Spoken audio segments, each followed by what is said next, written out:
Gusto niya maligo, ha?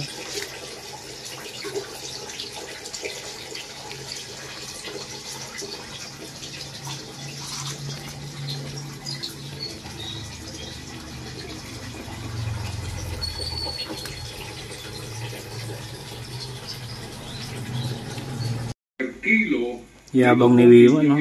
Bagong ligo. Hindi siya mahirap paliguan. Gustong gusto niya. 2023 today po. Guaranteed na tatablan sa soulful songs. Hugot-filled love advice. Advice na mas lakas tama pa sa messages mo kay ex na nasing zone 9. Kung couple kayo o kasama ang barkada o solo and alone but not lonely. Vibe nyo ang reunion na ito. Buy na ng tickets.